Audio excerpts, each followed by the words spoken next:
The last time I saw you, you gave me a copy of your translation of Julian's showings. So I intended this to be my lectio for Lent. I did not know it would be my lectio for the pandemic. Mm-hmm. But here we are. Yeah. And so thinking about this woman who survived plagues, had this profound and unbelievable illness that led to these showings, which she then unpacked, right?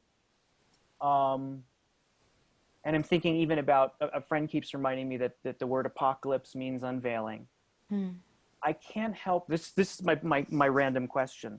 I can't help but think about what Julian in particular might mean for this moment. Mm-hmm. And do you think that this crazy moment that we're going through globally is going to yield some kind of a showing? Is there wisdom there? I know that's a really meandering question, but. It's been on my mind too. Julian of Norwich has been so much on my mind. In fact, I just gave the Dharma talks for the first ever online Ram Dass Legacy Retreat this past weekend, and it's online, available till May 1st. I'm not sure when you're going to be sharing our conversation, but if people want to see that for free, they can. And Julian of Norwich made her way into my Dharma talks because she's so relevant for this time. By the way, just quick aside, I was also thinking when you were talking about things that I wrote over the years that seem to be relevant now. So many of Ram Dass's teachings, because I've been listening to a lot of his archived recordings, are, it's almost to the letter perfect for now. Like there's one called In the Face of Chaos that he might as well be speaking right from the midst of the pandemic. So it's, perennial wisdom is perennial wisdom, and it may seem very general, but it can be so specifically suited to a particular moment. Okay, I'm taking off my mic and I'm slipping behind the curtain. Pay no attention to the woman behind the curtain. I'm going to grab Julian. Oh, great. Amazing. Yeah, she's right here. And I'm right here. This is the good stuff, friends. And I didn't knock over my screen. All right, so let me put my mic back on. So Julian, as Mike said, encapsulated so beautifully, she in her lifetime, which was the 14th century, she went through 3 rounds, not she personally in her body, but 3 rounds of the plague, the Black Death in Europe, that actually obliterated, annihilated like 50% of the population are some estimates, which means Julian, statistically could have lost half the people she loved. In fact, my strong sense as a bereaved mother, I lost a child, is that Julian was grieving. And she became so ill. Like she just couldn't, as so many bereaved parents feel like, I don't want to live in a world without my child in it. And I think she was dying of a broken heart. She had some physical illness, wasn't the plague, but something that was certainly a dire illness, but I think it was psychosomatic too, definitely connected to her own emotional suffering. And so she was dying, lying in bed, dying, and her mother, is the only relative we ever know. We don't know anything about her life. In fact, her name wasn't even Julian. That was the name of the church that her anchorage was attached to, the Church of St. Julian in Norwich, England. But anyway, she was lying in her bed, dying, had a near-death. Her mother calls the priest to come and administer last rites. He holds the crucifix over her head and says, gaze into the face of your beloved and you will go straight into his arms as you take your last breaths. And that sounded like a good deal for someone for whom this world was nothing but pain, right?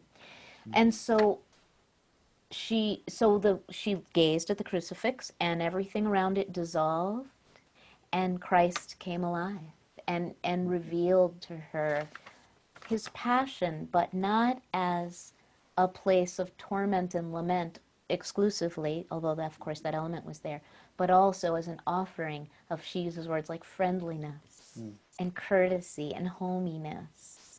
And then he became her beloved companion as he revealed all of these things about life and about spiritual truth.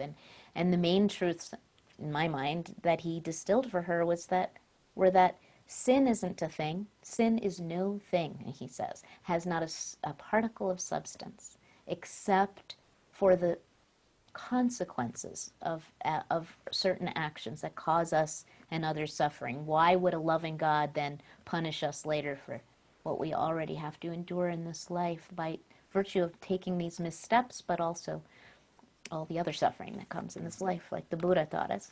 Anyway, the other thing is that God has to be a woman.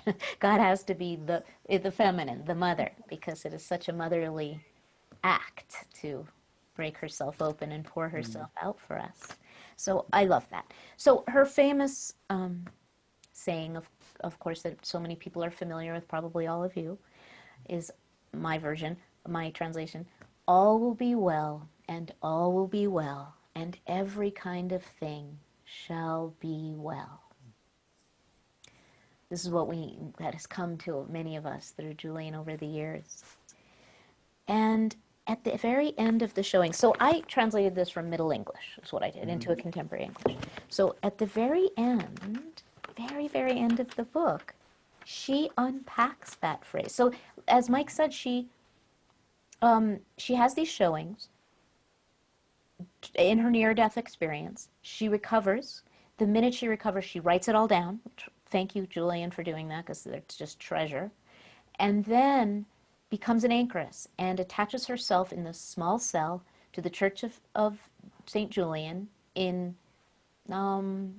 she's probably in her early 30s at that point, and spends the rest of her life in the cell, but also with a window facing out onto the busy city streets of Norwich, giving spiritual direction to anyone who came by, or at least at certain hours, who knows. But she was engaged and also cloistered, like us right now.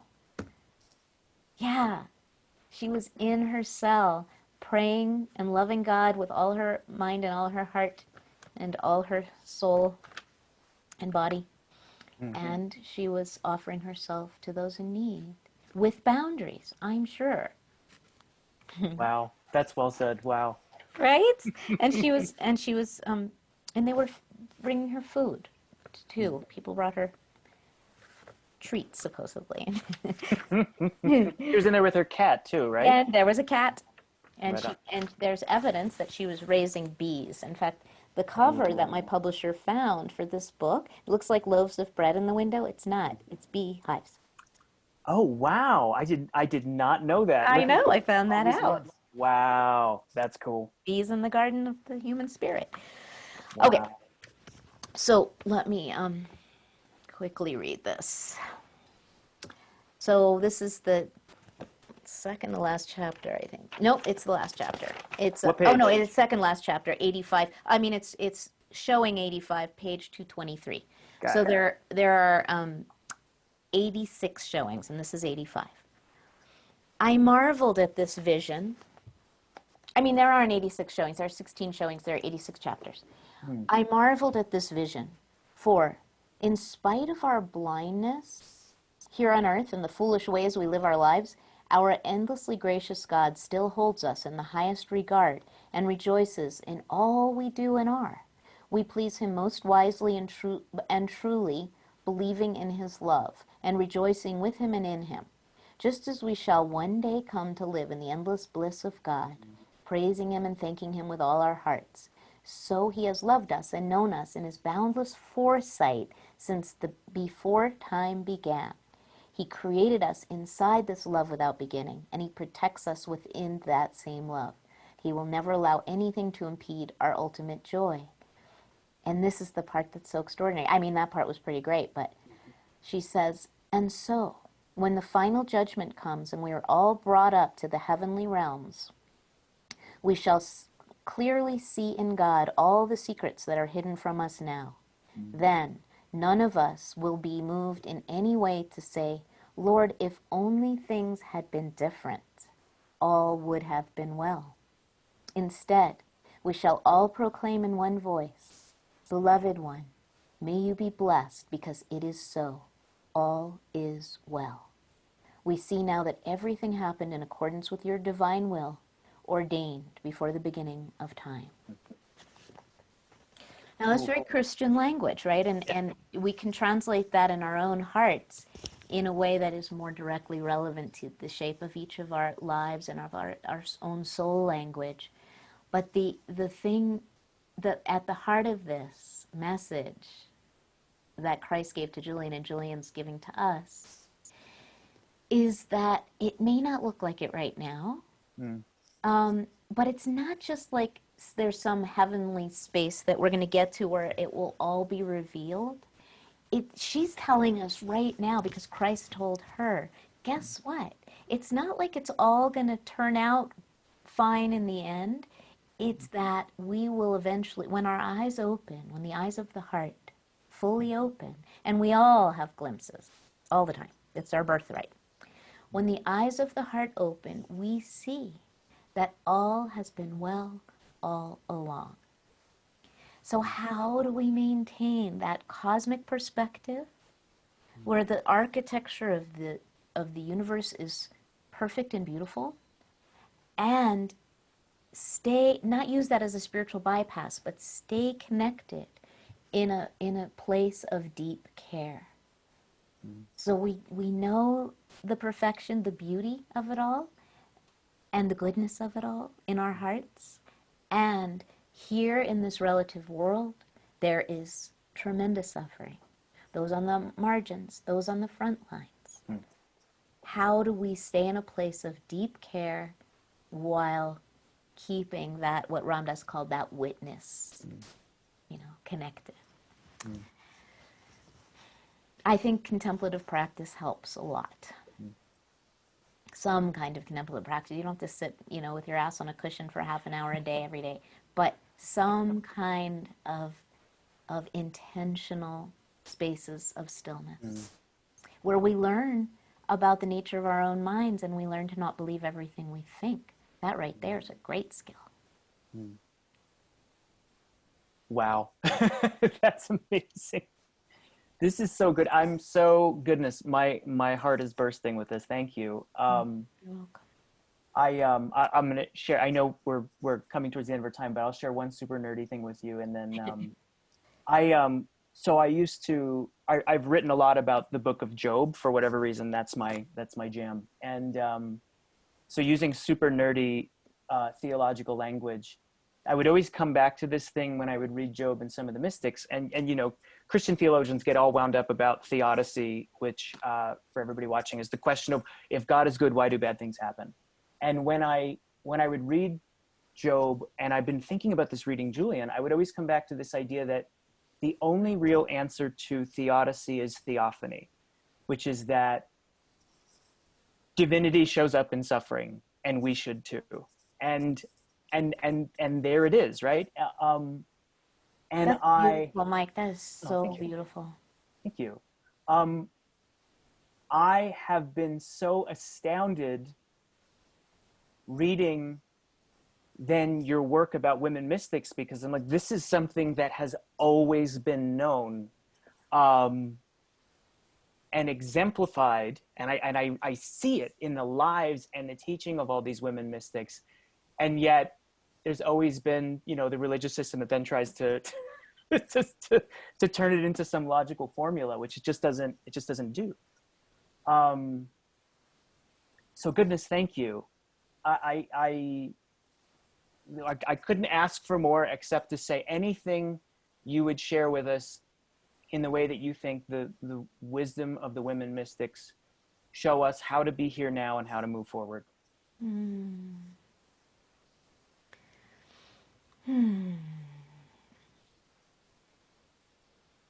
One of the, I think, hallmarks of the women mystics is that they're not interested in that kind of classic masculine paradigm of perfection, purification, and transcendence. That this world and the human predicament and the body are obstacles to be gotten over, or problems to be solved, or even worse, pathologies to be cured. But rather the sacred abides. This is panentheism, as Richard Rohr beautifully describes it, in all that is. And so the women mystics invite us to bless all ground as holy ground. It's very much what you're saying, that the sacred dwells and permeates and overflows every particle of being. And so rather than using, I think what the women mystics teach us of all spiritual traditions is that rather than using our spiritual technologies and methodologies as catapults to bounce us out of reality, we can, by fully showing up for what is, break open anything that keeps reality constrained and protects us against the intimate presence of the beloved. So we enter in through the portal of our relative human experience and discover that vastness that our hearts so deeply yearn for, even if we've repressed that longing. I so appreciate that. That's so helpful and healing for me, because I still fall into that mind trap of I'm getting consumed with this and I'm like, no, I have to get back to my practice or think about higher things. And that taking me back around to real flesh and blood. So cherish you taking the time to do this. Thank you, Michael. Do you want a prayer to end? Yes, please. Please, please, please. Okay, we had talked about that, so I'm very happy to share a little prayer to close. And thank you so much for the invitation to be with you and your people. And I hope everyone stays well inside and out, and that your loved ones also are well. And if they aren't, or if you aren't, that you are able to find somehow that access point to that deep wellspring of goodness that will help you get through this difficult time. And for those of you who are serving out in the world, thank you. So I will read the opening prayer from Wild Mercy to end. And this is a prayer to the Shekhinah, who's the indwelling feminine presence in Judaism. And she is the spirit of the Sabbath, Shabbat. O Shekhinah, yours is the feminine face of the holy, the luminous moon who lights up the night as we travel from captivity to liberation, the pillar of fire who guides our way home, the cloud hovering over the mountain peaks, living sign that the drought is over. You are the indwelling presence of the divine. Whenever we gather to praise the One, you are here in our midst. When we cry out for justice, you make our hearts tender. When we stand with those on the margins, you make our legs strong. When we create works of art and parent our children and harvest our gardens, you guide and sustain us. You are the Sabbath bride, the beloved, returned from exile. You restore balance in our relationships and wholeness to our fragmented souls. You infuse our lovemaking with honey. You fill the cup of our hearts, which tremble with longing, with the wine of your answering love. You are the song of our homecoming. You are the Sabbath queen, the great mother, who sits at the heart of the table, tearing off hunks of the secret bread that contains the exact flavor each of us loves best. You feed us all, the proud and the repentant, the believer and the skeptic, from your own hands. Your unconditional forgiveness dissolves otherness. O Shekhinah, we are the vessel for your inflowing. Your radiance requires the clay of our embodiment. Your flame burns at the core of the earth. Your warmth penetrates the seedbed and animates the seedlings. You bless the head of every animal and kiss the tear-streaked face of humanity. You are the vision that builds community, and you are our refuge when the fabric of community unravels. Be with us now as we navigate the landscape of mystery, where your most cherished attributes, wild mercy and boundless compassion, righteousness and wisdom, seem to be cast aside and trampled by imperious world powers, and we are paralyzed by helplessness. Help us. May we remember you and lift you up. May we recognize your face and celebrate your beauty in everything and everyone, everywhere, always.